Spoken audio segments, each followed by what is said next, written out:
Here's a guy who thinks scientists are lying about evolution. One of the biggest objections I run into when I'm having conversations with people, objections to the existence of God, is the evolution. They would hear slogans like, well, evolution has disproven Christianity. How come I've never heard that slogan? It's entirely reasonable to see the evidence of evolution and conclude that the book of Genesis is not literally true, but I've never heard of anyone who stopped believing in God because they learned about evolution. So I'm going to go ahead and we're going to show a section of the film that talks about that particular topic, but the film is going to have a bunch of different topics we'll cover as well. Awesome. Let's do it. I'll pull it up here. In my book, Darwin's Doubt, I discuss a problem that Darwin understood about his own theory, even in 1859 when he published The Origin of Species, and that is that the pattern of appearance of new forms of life in the fossil record does not match the branching tree pattern that he presented in The Origin of Species. He also explains in the same book why this is the case. The fossil record is far from perfect. It's rare for any organism to end up as a fossil. There have to be very specific conditions in place so you don't get to see every organism preserved. For example, after a fossil layer is deposited, the top of it will erode before the next layer forms on top of it, making it look like there are evolutionary jumps from layer to layer. Chapter 9 of The Origin of Species is all about this. But instead, in the fossil record, new forms of life arise very abruptly. Darwin explains that imperfections in the fossil record just make it look like they arise very abruptly more often than this actually happens. And there's one particular such event in the history of life that's especially dramatic. It's known as the Cambrian explosion. The increase in the presence of fossils in the Cambrian layer is at least partly explained by the evolution of shells. They are much more likely to fossilize than the soft-bodied worms that existed prior to the Cambrian. It's not so much an explosion in new forms of life as it is an explosion in the number of species that can leave fossils. Most of the first animals arise during the Cambrian period, and these first animals exemplify very new ways of arranging body parts and tissues called a body plan. On my shelf here, I've got a trilobite fossil. And this particular one has very well preserved trilobite eyes. The trilobites, one of the earliest Cambrian animals, came on the scene already with sophisticated compound eyes. You can see the compound eyes like the eyes of modern insects. We know those are very sophisticated devices. They are there from the very beginning of the Cambrian explosion. Their fossils are there from the beginning of the Cambrian explosion. Because the animals that actually fossilize are a very tiny sample of all of the organisms that existed, we can't tell how long it took for the eyes to evolve. They were likely there, developing very gradually since long before the Cambrian. These guys want you to think it was sudden because they want it to look more like magic. They want you to think that's impossible, or at least improbable, for it to happen naturally, so they can sell you on the idea that God did it. They look for every opportunity to overstate the number and speed of sudden changes. Every time we see innovation, it happens explosively. These are called radiation events. So there are radiation events for the fishes, for amphibians, for reptiles. There are 3 radiation events for birds. There's a radiation event for mammals. And even when human beings come on the scene, there's something called the sociocultural Big Bang, where out of nowhere, this incredibly sophisticated behavior appears explosively. This is completely contrary to what you'd expect from an evolutionary framework. There's absolutely nothing about this that is contrary to evolution. Sometimes sudden ecological changes can create vastly different selection pressures that drastically alter the organisms in that ecosystem. You would expect that there would be a proliferation of species, which eventually leads to new genera, which eventually leads to new families, then new orders, new classes, and last of all, new phyla. But we see the opposite in the fossil record. The phyla show up first, and they show up simultaneously and suddenly. I doubt that's true, but even if it is, it would be their fossils that show up suddenly. They can't show every step along their evolution, and sometimes major geological or climate changes can put sudden selection pressures on the organisms in the ecosystem and lead to vast rapid changes. This could be a factor in the Cambrian explosion and the different species that arose after photosynthesis first evolved and dumped a lot of oxygen into the air. This is not evidence of supernatural intervention.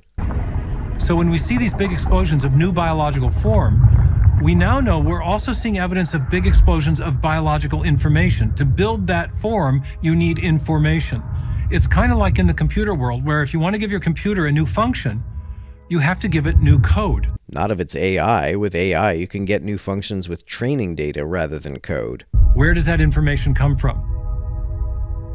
Natural selection. Creationists want you to think that information is some woo-woo spooky phenomenon that can only come from a mind, which they also want you to believe is some spooky woo-woo thing. Information is just non-randomness. Mutations are random, but the way they are filtered is not. A common type of mutation is gene doubling. Sometimes 2 copies of a gene will pop up where there was once only 1 copy. If one of those copies further mutates, you've got brand new additional information in the genome. This can result from the ordinary functions of chemistry. No divine intervention is at all necessary.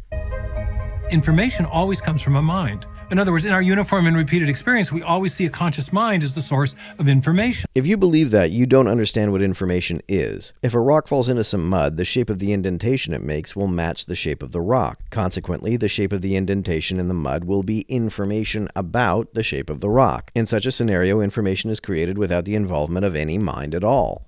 If we see a hieroglyphic inscription, a paragraph in a book, the information embedded in a radio signal. Radio signals can contain information from natural sources. We can tell if a star is a pulsar from the radio signals it emits. Are pulsars intelligent because they send identifying information through radio signals? Software, any place where we have information, especially in a digital or alphabetic form, it always has arisen from conscious activity, from a mind, not an undirected material process. So is a rock conscious when it falls into some mud and creates an indentation that contains information about its shape? And so the discovery of information at the foundation of life in even the simplest living cells is powerful evidence of a designing intelligence. And interestingly, I make that case using Darwin's own method of scientific reasoning, that we should be looking for causes now in operation in order to posit the best explanation for the phenomenon of interest. The supernatural is not and can never be the best explanation for anything because it's no more explanatory than saying that something happened by magic. The phenomenon of interest is the information in DNA. What cause now in operation produces digital information?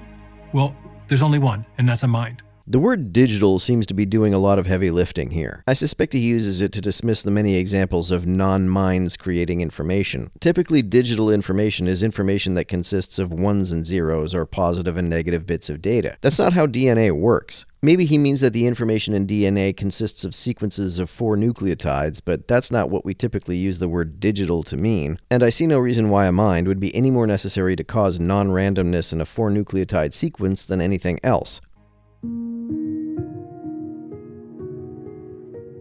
Today, there are a number of biologists that are calling for what they call an extended evolutionary synthesis, meaning that evolutionary theory is incomplete, it's inadequate.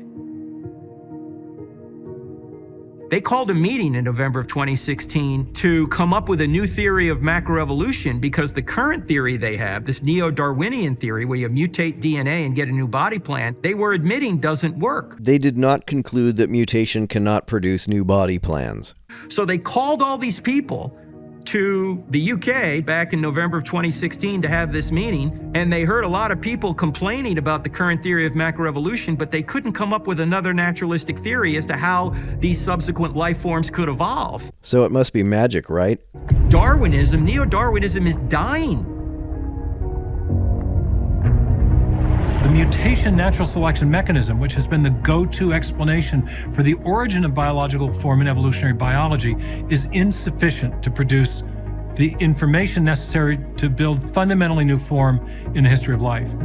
What do you mean by fundamentally? This seems like another weasel word that allows you to dismiss counterexamples by saying, well, that one doesn't count as fundamental. It provides a good explanation for small-scale variations, but if you want to make a major change, you're not going to get it by mutation and selection. The goalposts keep shifting for creationists. First they said we've never seen one organism evolve into another. Then when speciation was directly observed, they said, that's microevolution. Nobody's ever seen macroevolution. And they would define macroevolution as whatever amount of evolving we haven't directly seen. I guess now the line is, you can't create a new body plan through mutation and natural selection. Even the biologists who say they don't know how new body plans form are not saying that it is therefore impossible for them to develop through mutation and natural selection. This is just the newest gap into which creationists are trying to squeeze God.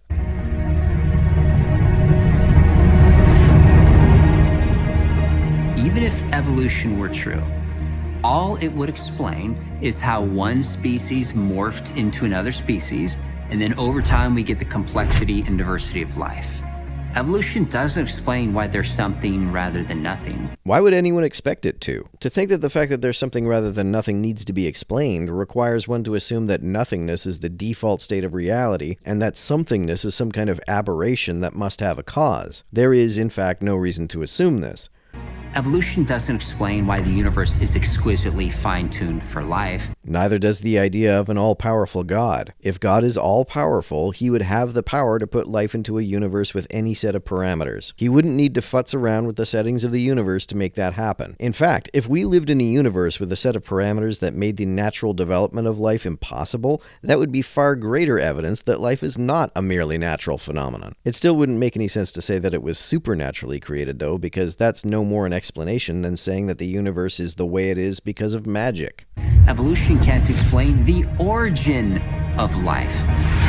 Nor does it attempt to. Magic also doesn't explain it. We don't know exactly what chemical processes created the first self-replicating nucleotide chains, but given that all of life is made of chemicals, Occam's razor would suggest that some kind of chemical process is the most probable explanation. Until it can be demonstrated that the chemical development of self-replicating nucleotide chains is somehow impossible, there is no reason to infer that there is any kind of non-chemical process involved.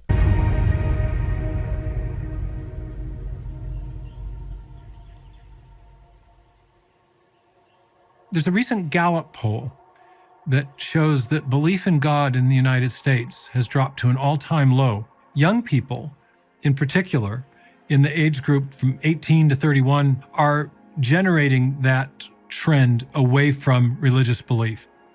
I'm skeptical that this has as much to do with belief in evolution specifically, as it does with the pointless rules that they see their own non-Christian friends not having to follow. I suspect that as the number of non-Christians, or at least less strict Christians, to whom kids are exposed increases, the faster they abandon religion. It's like a snowball effect.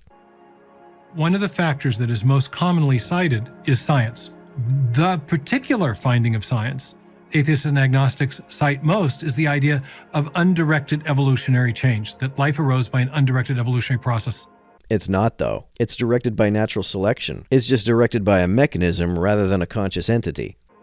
That's cited more than worries about death or disease or suffering. So evolutionary ideas about origins have played an outsized role in convincing people that God does not exist, that God, as Richard Dawkins put it, is a delusion. I don't know what poll he's talking about, so I don't know if it specifies that evolution in particular is the science that is turning people away from religion, but I suspect it has more to do with people being turned off by literalists who make claims that science clearly demonstrates to be false. And yet, we live in a time when such unbelief is not only unnecessary as the result of science, it's actually contrary to what science has discovered over the last 100 years. The idea that the universe has a beginning, that it's been finely tuned against all odds and for no underlying physical reason from the beginning. Science has not demonstrated that the universe has been finely tuned. That would require science to show that the parameters of the universe were ever free to vary in the first place, and that has not been shown. The mere fact that we can imagine the conditions of the universe being different doesn't mean they ever actually could have been different. And that the living cell is chock full of miniature machines that doesn't just rival, but it vastly exceeds our own high-tech digital technology. These are discoveries that I have argued point to a designing intelligence, and indeed a designing intelligence with the attributes that traditional theists, Jews and Christians, for example, have long ascribed to God: transcendence, intelligence, great power, and a willingness to be involved in the creation. This is not a time to give up on religious belief. Instead, I think science is now pointing us back to God and helping us rediscover what I call the God hypothesis. If you want science to show evidence of God, you're going to have to give God a coherent definition, because it doesn't make sense to say that anything can exist independent of time and space, which is a common stipulation given by apologists and theologians, and who created all of time and space. To say that anything can exist independent of time and space is to claim that something can exist without that existence manifesting in any place or at any time. It's a contradiction. The ideas that you put forward in this documentary, as far as I understand, represent to some extent the thought journey that you went on from atheism to Christianity. Is that a fair assessment, or how would you state that? It absolutely is. Because I was an atheist most of my life growing up. And once I realized that there was actual evidence out there, and I actually took a second look at Christianity and dug a little bit deeper than just the face value slogans that I had heard, that was when I really started to actually take a second look at the evidence and dive deeper into it. And that's the entire reason that I'm doing this documentary. None of what the trailer for this movie has shown is evidence of an intelligent creator of all of space and time. It makes the undemonstrated claim that new body plans can't form from mutation and natural selection. It seems to just infer that this is impossible from the fact that biologists don't know how it works. The folks in this movie also have the wrong idea about what information is. I had made films prior to this, but most of those films were horror films. Is that why your documentary is so horrific? And when I gave my life to Jesus, I had talked with my wife, and I was like, well, I need to do something to show people, because one of the things I realized when I gave my life to Christ was I just assumed that this was kind of the journey that everyone else took. I assumed that people looked at the evidence, came to the conclusion that God exists, gave their life to Jesus, and then went out there and started evangelizing and telling people about these evidences.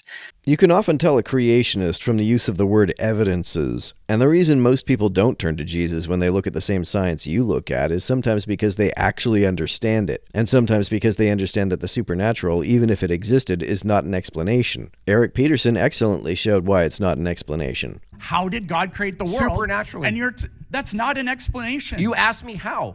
Okay, ask me whatever question you want about anything. How does naturalism produce a mind? Naturally. You can't even justify that you can do science under your view. And you're Yeah, going, I can. It happens naturally. That's not an... No. That's not an explanation. No. But what I realized once I gave my life to Christ is that about 90% of the people I interacted with had no idea even what apologetics was.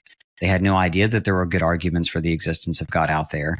I've been studying apologetics every day for decades, and I'm still unaware of any good arguments. And so because of that, they weren't out there sharing their faith. They weren't out there talking about Jesus because they were afraid they were going to get hit or asked questions that they weren't able to answer. They weren't equipped to answer.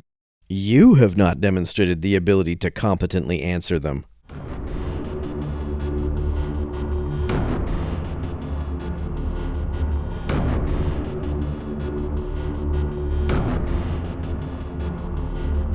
To everyone who helps me out on Patreon, you're a big help. Thanks so much.